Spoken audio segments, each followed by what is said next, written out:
세상을 역행하고 하나님을 따라가다라는 제목으로 함께 말씀을 나누기로 원합니다. 여러분, 목요일부터 어제까지 2박 3일 동안 266명의 지체들과 함께 여름 수련회를 진행했습니다. 개인적으로 정말 수련회를 많이 진행했지만 그 중에서도 가장 시간이 빨리 갔던 수련회라는 느낌이 듭니다. 청년들과 함께 뜨겁게 찬양하고 말씀을 듣고 기도하는 그 시간들이 얼마나 행복했는지 몰라요. 제가 수련회 하면서 진짜 한 4박 5일 하고 싶다 이런 마음들이 정말 많이 들었어요. 여러분도 마찬가지죠? 아닙니까? 여러분 1인 1침대 얼마나 좋아요. 에어컨 빵빵하고 밥 잘 나오고 진짜 정말 저는 제가 수련회 때도 이야기했지만 여기가 변화산 같다 진짜. 모세가 베드로가 모세와 엘리야를 만나서 여기가 좋사오니 내려가기 싫다고 했던 그 마음이 너무나 공감이 돼요. 근데 우리는 어떻습니까? 수련회 끝나고 사실 현실로 돌아왔어요. 여러분, 현실로 돌아온다고 해서 우리의 현실이 바뀌나요? 그렇지 않아요. 사실 여전히 우리의 삶에는 이제 문제가 또다시 찾아오고 어려움이 있고 고난의 시간들이 주어집니다. 그렇다면 우리가 살아가야 되는 그 세상 가운데에 정말 우리가 어떻게 살아야 될지를 함께 오늘 말씀을 통해서 생각해 보고자 합니다. 여러분, 성경은 인간의 죄인됨을 굉장히 적나라하게 이야기를 합니다. 성경의 인물들의 범죄와 악행을 전혀 감추지 않아요. 다 고발합니다. 그런데 간혹 개인의 죄악과 범죄를 넘어서 공동체적인, 민족적인, 전 인류적인 범죄를 기록한 성경들이 있습니다. 예를 들어서 창세기 11장의 바벨탑 사건, 또 소돔과 고모라가 전체 그 도시의 죄악으로 말미암아 유황의 불에 타게 되는 사건, 요나서에서 아수르라고 하는 그 수도의 도시였던 니느웨가 정말 악행으로 말미암아 하나님의 심판의 경고를 받는 사건, 이스라엘이 출애굽한 이후에 시내산에서 황금 송아지를 만들고 하나님이라 칭하면서 우상을 숭배했던 사건, 이스라엘이 가나안 땅에 들어가고 난 이후에도 그 땅에 바알과 아세라를 섬기며 함께 다 같이 우상을 숭배했던 사건 등 단순히 개인의 범죄를 넘어서 민족적으로 전 인류적으로 하나님 앞에 죄를 범하는 장면들을 보게 됩니다. 그 중에서도 인류 최초의 보편적 범죄 시대는 아마도 오늘 읽었던 창세기 6장의 이 본문일 것 같습니다. 여러분, 인류는 아담으로부터 지금 10대의 후손이 지금 흘렀습니다. 땅 위에 사람들이 번성하고요, 인구가 증가했습니다. 하나님의 형상을 창조된 인간은 하나님께 영광을 올려드리는 것이 그들의 목적이었어요. 그런데 이러한 창조의 목적을 상실하고 심각한 상황에 놓이게 됩니다. 3절 말씀입니다. 같이 읽어볼까요? 시작.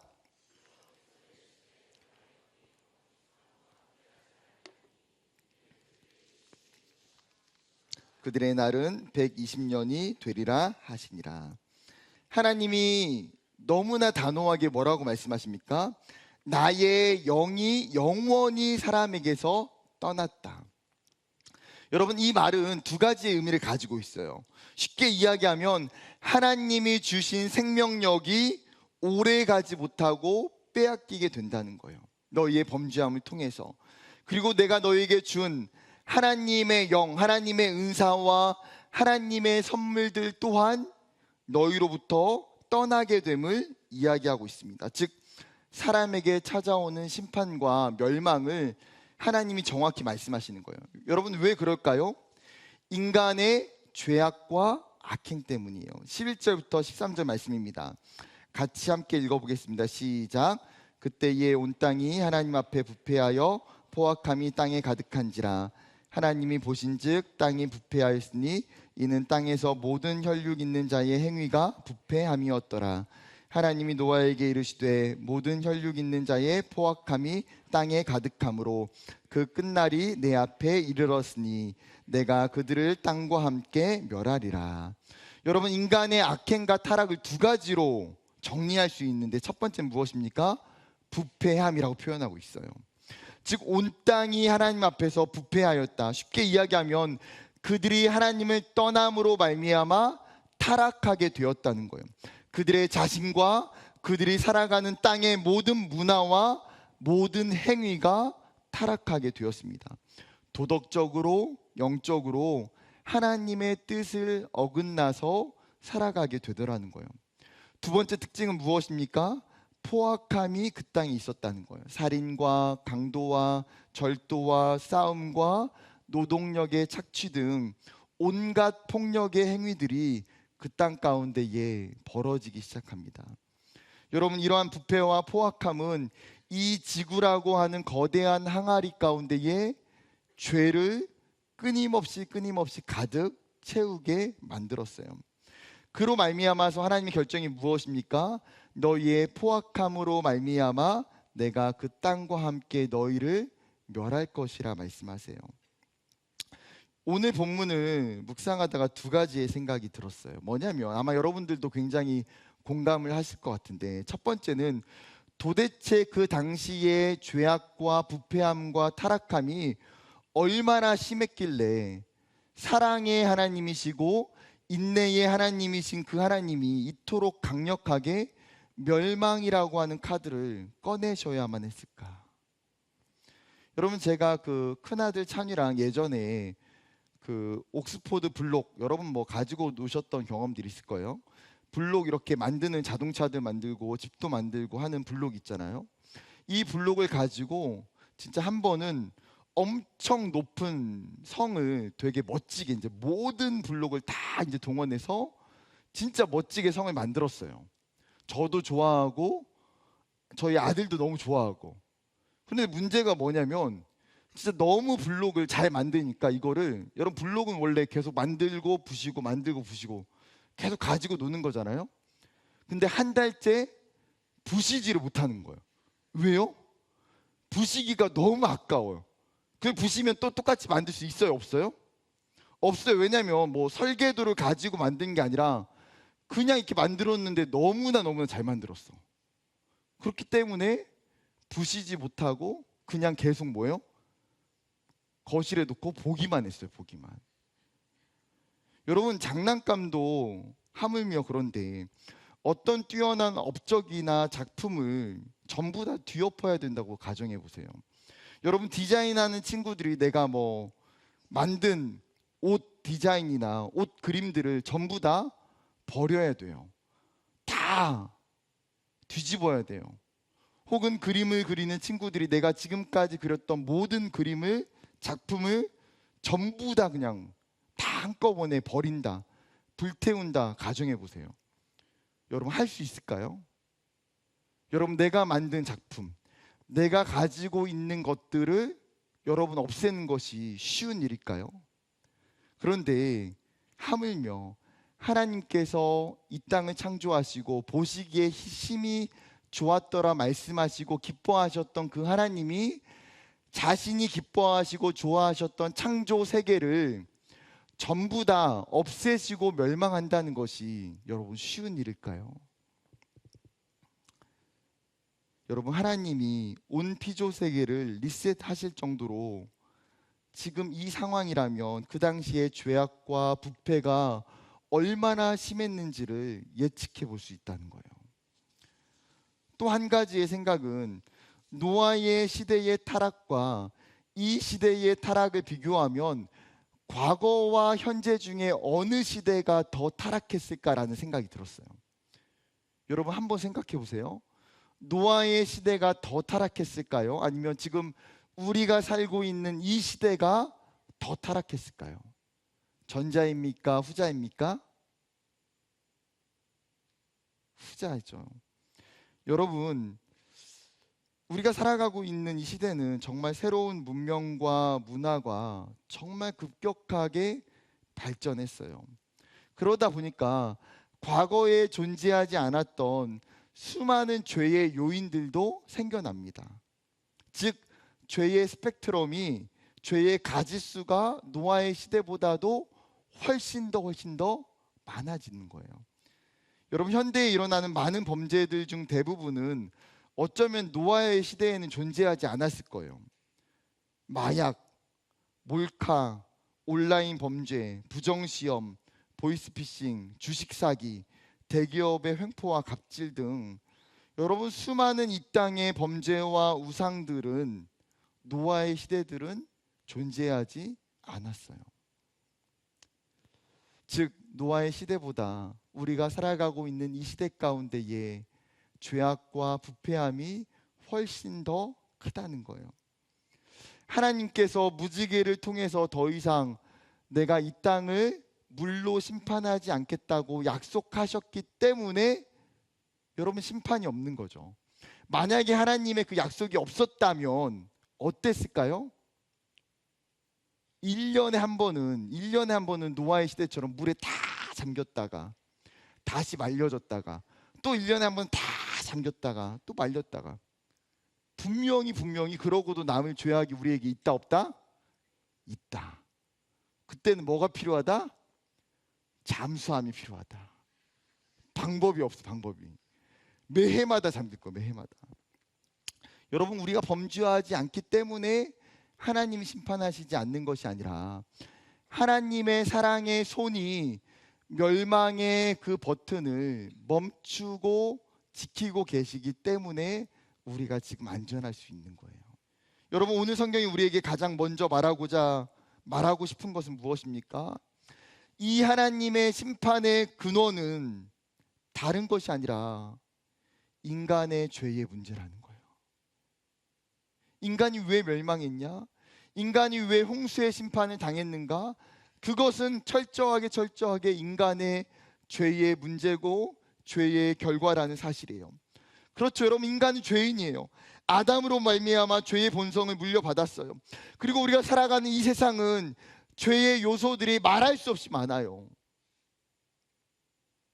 여러분, 문제는 무엇입니까? 그러한 세상 속에서 살아가면서 우리가 죄가 너무나 보편화되고 일상화되어 있는 이 시대 속에서 하나님의 자녀들조차도 죄라고 하는 것에 둔감하게 살아간다는 거예요. 너무나 많은 죄의 자극과 현상 가운데에 나라는 존재를 유출시키면서 어느 순간에 우리도 모르게 죄에 무너지고 죄에 둔감해져요.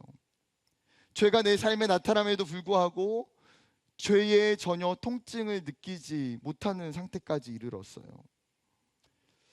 여러분, 지금 우리에게 필요한 신앙적 자세가 있다면 무엇일까요? 이 세상을 봐야 돼요. 이 세상이 얼마나 타락했는지, 이 세상에 얼마나 죄가 많은지를 볼 수 있어야 돼요. 여러분, 죄를 죄로 볼 수 있는 영적인 시야가 열리는 것, 이 세상 가운데에 하나님이 없이 살아갈 때에 일어나는 수많은 폭력과 거짓과 죄악이 난무하는 그 세상의 본질을 볼 수 있는 것, 사회의 구조와 문화와 시스템까지 세상의 죄악이 얼마나 가득히 퍼져 있는지를 볼 수 있는 것. 여러분, 노아의 시대에 하나님이 그 땅을 뭐라고 말씀하십니까? 6장 5절에 여호와께서 사람의 죄악이 세상에 가득함과 그의 마음으로 생각하는 모든 계획이 항상 악할 뿐임을 보시고. 여러분, 죄악이 뭐예요? 조금 있습니까? 아니요. 죄악이 세상에 가득해요. 그들이 생각하는 것이 다 하나님 앞에서 악하다는 거예요.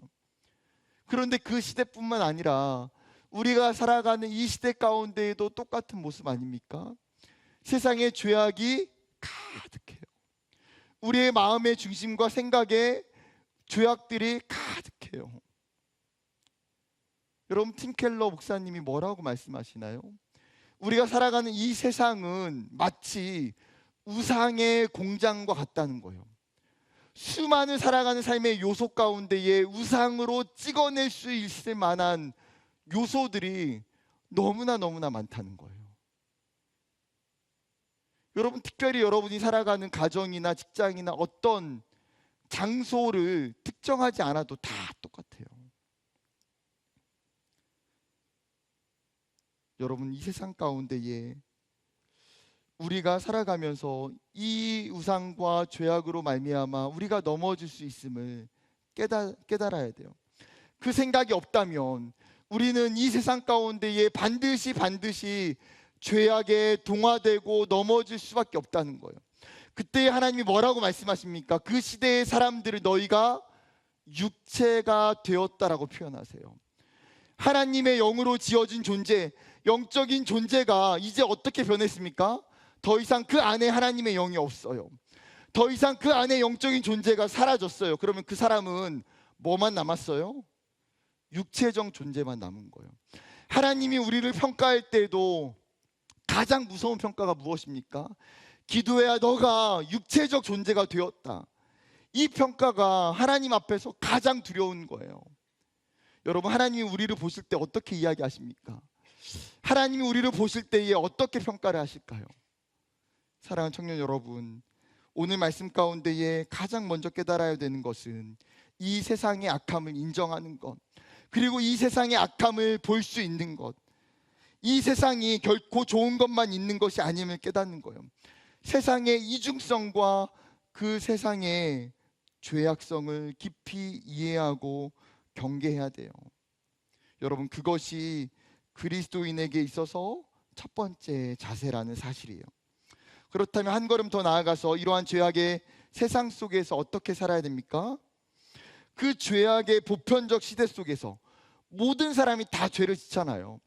모든 사람이 다 죄를 지어도 양심적인 가책을 느끼지 않는 그 시대를 살고 있어요. 그런데 그 시대 가운데에 죄를 거부하고 믿음으로 살아가는 사람이 누굽니까?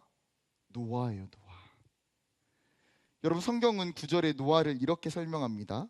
같이 읽어볼까요? 시작.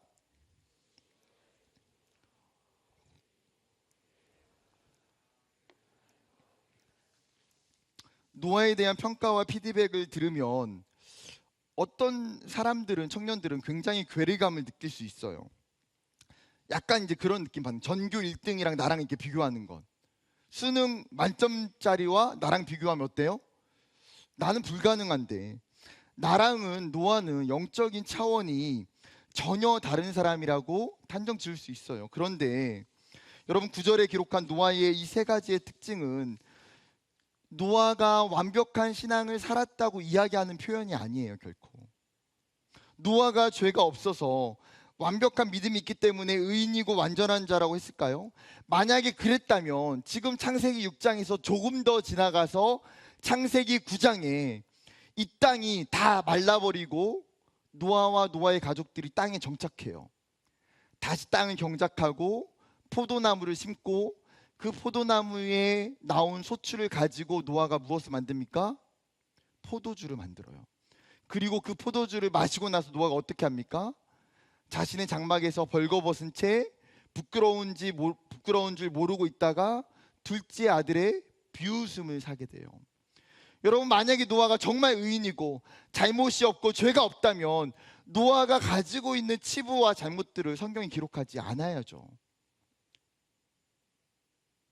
그런데 노아의 삶은 사실 그렇게 완벽하고 의인과 같이 살지 않았다는 거예요. 그런데 왜 하나님은, 성경은 노아를 의인이라고 했습니까? 여러분, 누가 의인이에요? 하나님을 믿는 자가 의인이에요. 하나님께서 의롭다 칭해 주신 사람이 의인이에요. 노아가 의인이라는 것은 당시의 모든 사람들이 하나님을 떠나서 살았을 때에 그 신앙이 없는 사람들과 달리 노아 가운데에 하나님을 믿는 믿음이 있었기 때문에 하나님이 노아를 의롭다 칭해 주셨기 때문에 그가 의인인 거예요. 두 번째 특징은 완전한 자, 원어의 뜻은 흠 없고 건전한이라는 뜻을 가지고 있어요. 도덕적으로 완전 무결한 것이 아니라 지금 그의 생각과 그의 행실이 건전하고 온전했어요. 여러분, 세상에 있는 사람들의 특징이 무엇입니까? 자기 중심적이고 육체적인 음욕을 따라서 살았을 때에 노아의 행동은 뭐예요? 그래도 하나님 앞에서 하나님이 원하시는 삶이 뭘까? 하나님의 뜻이 무엇일까라고 생각하기 때문에 그의 중심과 그의 행동이 바르고 건전할 수가 있었다는 거예요. 세 번째 특징은 하나님과 동행했다고 말해요.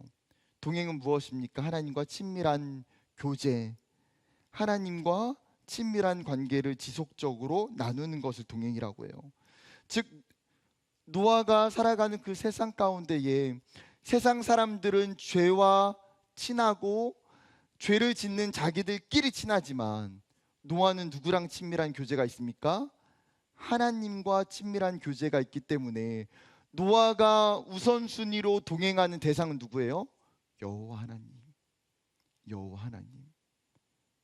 이것이 노아의 삶의 특징들이에요. 즉 성경이 노아를 믿음의 사람이라고 할 수 있는 핵심은 무엇입니까? 그가 하나님을 자신의 삶의 중심에, 자신의 삶의 최고의 자리에 삼고 살아가기 때문에. 세상 사람들은 육체적인 쾌락과 만족이 우선이고 중심이고 그로 말미암아 하나님은 잊어버리고 살아가지만, 그런 시대적인 풍조 속에서도 노아는 하나님을 향한 그 중심과 마음을, 우선순위를 두며 살아간다는 거예요. 여러분, 성경이 끊임없이 우리에게 그렇기 때문에 요청해요. 세속주의적인 이 세상을 역행하고 믿음으로 살아내라는 거예요. 세상을 거스르고 지금 우리가 살아가는 이 세상의 조류와 어쩌면 반대로 우리는 살아야 돼요. 왜요? 지금 세상이 살아가고 있는 방향이, 그 방식이, 그 가치가 죄악된 요소들이 너무나 많기 때문에 그것을 그대로 따라가면 어떻습니까? 우리도 똑같은 죄인이에요. 그러면 그 세상 가운데에 어떻게 해야 믿음으로 살 수 있습니까? 여러분, 창세기 6장 8절에 굉장히 중요한 표현이 있어요. 같이 읽어볼까요? 시작. 그러나 노아는 여호와께 은혜를 입었더라. 여러분, 이게 굉장히 중요한 핵심이에요. 노아는 여호와께 은혜를 입었더라. 여러분, 노아가 세상에 있는 사람들과 달랐던 건 뭐예요? 그가 무엇을 입은 사람이에요? 여호와께 은혜를 입은 사람이기 때문에요. 하나님이 그의 인생에 찾아와 주셨고 하나님의 은혜가 그에게 분명히 있었기 때문에 그는 세상의 사람들과 똑같이 살지 않았어요. 그런데 오늘 이 6장 8절의 원어의 직역은 노아의 눈이 여호와의 은혜를 향해 있었다, 이게 직역이에요. 노아의 눈이 여호와의 은혜를 향해 있었다. 여러분, 우리가 읽은 개역개정은 번역하면서 노아의 삶의 모든 행동이 하나님의 전적인 주권임을 강조하는 행동이 있어요. 분명히 그런 장점이 있어요. 그런데 저는 원어가 가지고 있는 이 의미 또한 너무나 중요한 것 같아요. 여러분, 노아는 세상 사람들과 다른 것이 무엇입니까? 그의 눈이 어디에 있어요? 세상 사람들은 눈이 다 세상에 있어요.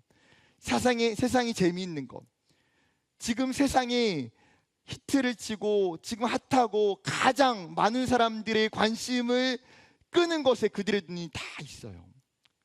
사람들이 똑같이 보는 것, 사람들이 찾아가는 것에 그들의 눈이 있어요. 그런데 노아의 눈은 어디 있다고요? 노아의 눈은 여호와의 은혜를 향해 있었다는 거예요. 여러분, 그 삶의 중심이 하나님이 거하시고 하나님의 뜻을 찾기 위해서 힘쓰는 것. 여러분, 우리의 눈이 여호와의 은혜를 향해서 돌려지기를 원해요. 세상을 보는 것이 아니라, 세상에 초점을 두는 것이 아니라 우리가 더 바라봐야 되는 것이 무엇입니까? 여호와 하나님을 바라보는 것, 하나님이 나에게 주실 은혜를 바라보는 것, 하나님이 나에게 주시는 그 말씀을 바라보는 것이 중요하다는 거예요. 일본의 압제 가운데 있을 때에 주기철 목사님이 성도들에게 이렇게 설교하셨어요. 주님을 위하여 오는 고난을 내가 이제 피하였다가 이 다음 내 무슨 낯으로 주님을 대하오리까? 주님을 위하여 이제 당하는 감옥 고통을 내가 피하였다가 이 다음 주님이 너는 내 이름과 평안과 즐거움을 다 받아 누리고 고난의 자는 어찌하고 왔느냐고 물으시면 나는 무슨 말로 대답하랴? 주님을 위하여 오는 십자가를 내가 이제 피하였다가 이 다음 주님이 너는 내가 준 유일한 유산인 고난의 십자가를 어찌하고 왔느냐고 물으시면 나는 무슨 말로 대답하랴. 예수님은 가시관을 쓰셨는데 그의 종이요 제자인 우리는 오늘 왜 면류관만 쓰려고 하는가? 일본의 순사들이 주기철 목사님한테 끊임없이 했던 이야기가 뭔지 아십니까? 너가 예수님을 부인하면, 너가 가지고 있는 신앙을 어느 정도만 타협하면 감옥에서 풀어줄게. 너가 다시 집으로 돌아갈 수 있게 해줄게. 근데 주기철 목사님이 이미 그러한 순사들의 협박과 회유 가운데에 수많은 목회자들이, 수많은 신앙인들이, 수많은 성도들이 세상과 다 타협하고 돌아섰어요. 그때 주기철 목사님의 마음 가운데 있는 생각이 무엇입니까? 내가 주님 앞에 설 때에 주님이 나에게 물으신다면 너가 세상에서 어떻게 살았니?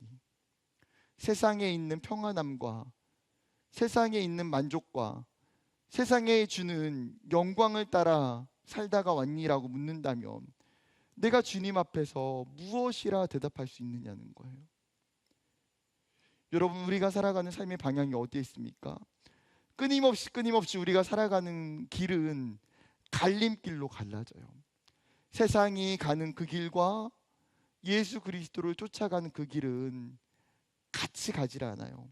점점 믿음이 생기면 생길수록 그 방향과 간격은 더 멀어지고 반대로 향할 수밖에 없어요. 여러분, 그때에 정말 우리의 마음이, 우리의 눈이 세상에 있는 좋은 것, 세상 사람들이 보는 것을 향하여 있지 않고 여호와의 은혜를 바라보며 그 은혜를 구하며 믿음으로 나아가는 저와 여러분 되기를 소망합니다. 다시 성경으로 돌아와서 오늘 읽었던 본문 가운데에 하나님이 방주에 대해서 명령하시고 노아는 그 방주를 명령을 순종해요. 여러분, 이 노아의 방주를 하나님이 고르페 나무로 지으라고 말씀하시고 규모가 어떻습니까? 길이가 300규빗, 너비가 50규빗, 높이가 30규빗. 여러분, 한 규빗이 보통은 45cm에서 50이에요. 그러면 지금 현재의 미터법으로 환산하면 방주의 길이는 135m, 폭이 22.5m, 높이가 13.5m. 어느 책에는 이 방주의 규모가 97,700m 제곱으로 축구장보다도 더 크고 그 안에 기차가 522칸이 들어간대요. 지구상의 모든 종류의 동물을 태워야 하는 배였기 때문에 당연히 크죠. 여러분, 규모가 큰 거는 사실은 당연히 받아들일 수 있어요. 근데 중요한 것은 하나님의 명령을 받고 노아가 이 배를 몇 년 동안 만들었습니까? 무려 120년 동안 만들어요. 여러분, 성경학자들은 6장 3절을 근거로 이 하나님의 명령을 받고 멸망의 기간이 120년 후라고 말씀하셨고 노아가 600세가 되어서 방주를 완성했다고 생각해요. 여러분, 심지어 노아가 누구와 같이 지었습니까? 아니, 홀로. 함께 해봤자 그의 가족들이 전부예요. 1년이 지나고 10년이 지나도 방주는 완성이 되지 않고 홍수는 내리지 않아요. 20년이 지나고 30년이 지나도 마찬가지예요. 여러분, 120년 동안 노아가 방주를 만들면서 사람들이 이야기할 때마다 무엇을 이야기했겠습니까? 자신이 방주를 만드는 목적을 이야기해야 되잖아요. 하나님이 이 땅을 물로 심판하실 것이고 우리의 죄악으로 말미암아 멸망을 당할 것이라고 그가 분명히 선포해요. 그 선포를 들을 때에 반대로 사람들이 노아를 뭐라고 이야기하겠습니까? 저 사람 미친 사람이야. 저 사람 지금 70년, 80년째 방주 만들고 있어. 배 만들고 있어. 심지어 그 배를 어디다 만들고 있습니까? 바다에 만드는 것도 아니고 심지어 산에 배를 만들고 있어. 저 사람 미친 사람이지. 여러분, 노아는 당대의 수많은 사람들에게 최고의 비웃음거리이자 조롱거리였어요. 이러한 조롱과 비난과 비판에도 불구하고 노아가 어떻게 했습니까? 22절 말씀 같이 읽어볼까요? 시작. 노아가 그와 같이 하여 하나님이 자기에게 명하신 대로 다 하나님이 명하신 대로 어떻다고요? 준행하였더라. 여러분, 그는 한 번도 의심하지도 의문을 품지도 않아요. 우리 같으면 수많은 질문들이 찾아왔을 것 같아요. 하나님, 이거 정말 꼭 해야 됩니까? 하나님 진짜 홍수 내리십니까? 저 같으면 한 30년 40년 하고 나서 하나님 진짜 이제 정말 홍수 내리실 거예요? 하나님 끝까지 해야 됩니까? 하나님 정말 이 배에 모든 동물들이 다 탈 수 있습니까? 하나님, 그리고 그 모든 동물들을 제가 다 키우고 돌봐야 됩니까? 하나님 홍수를 내리신다고 했는데 몇 년 후에 내리실 거예요. 하나님, 이 배가 그 홍수 가운데 안전할 수 있습니까? 수많은 의심과 의문들이 꼬리에 꼬리를 물고 찾아오지 않았을까요? 그런데 노아는 어떻습니까? 수많은 어려움의 상황 속에서도 의심하거나 불순종하지 않아요. 오히려 더 확신 있게 명령하신 대로 다 준행하였더라. 명령하신 대로 다 준행하였더라. 하나님의 말씀 앞에 그는 적극적으로 순종하고 또 순종해요. 여러분, 그렇기 때문에 히브리서 기자가 노아에 대해서 이렇게 기록해요. 히브리서 11장 7절 같이 읽어볼까요? 시작. 믿음으로 노아는 아직 보이지 않는 일에 경고하심을 받아 경외함으로 방주를 준비하여 그 집을 구원하였으니 이로 말미암아 세상을 정죄하고 믿음을 따르는 의의 상속자가 되었느니라. 여러분, 히브리서 저자가 이 노아의 믿음을 중요하게 여기는 포인트가 뭔지 아십니까? 아직 보이지 않는 일이라고 표현하고 있어요. 심판의 사건을, 이 홍수의 사건을 뭐라고 표현합니까? 아직 보이지 않는 일. 아직 보이지 않는 정도가 아니에요. 상상으로 불가능한 일, 예측할 수 없는 일. 그럼에도 불구하고 노아는 이 거대한 부르심과 순종 앞에 나아가요. 여러분, 이 땅을 살아가는 우리의 모습은 어떻습니까? 우리는 종종 하나님 앞에 기도하는 제목들이 뭐예요? 하나님 보여주시면 믿을게요. 하나님, 제 삶의 문제를 해결해 주시면 하나님, 제가 주님 앞에 순종할게요. 하나님, 내 삶에 하나님의 살아계심을 느끼게 해주시고 깨닫게 해주신다면 하나님, 제가 믿음으로 살게요. 하나님, 저는 보이지 않는 것, 명확하지 않는 것이 믿기가 너무나 어려워요.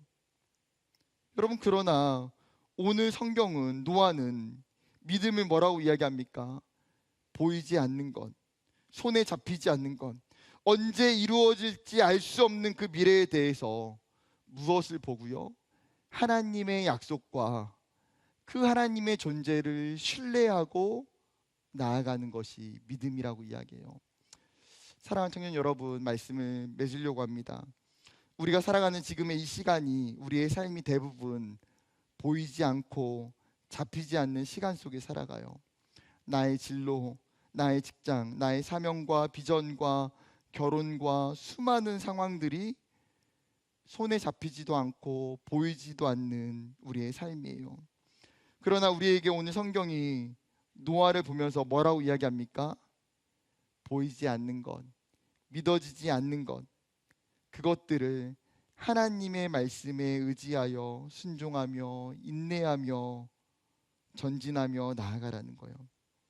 그것이 믿음이고, 그럴 때에 하나님의 약속이 성취된다 말씀하세요. 사랑하는 여러분, 우리가 살아가는 삶의 그 세상 가운데에 정말 믿지 않는 사람들과 똑같이 살지 않기를 원해요. 믿지 않는 사람들이 살아가는 삶의 모습대로 살지 않기를 원해요. 우리의 눈이 여호와의 은혜를 바라보고 그 은혜를 향하여서 정말 믿음으로 순종하며 나아가는 저와 여러분 되기를 주님의 이름으로 축복합니다.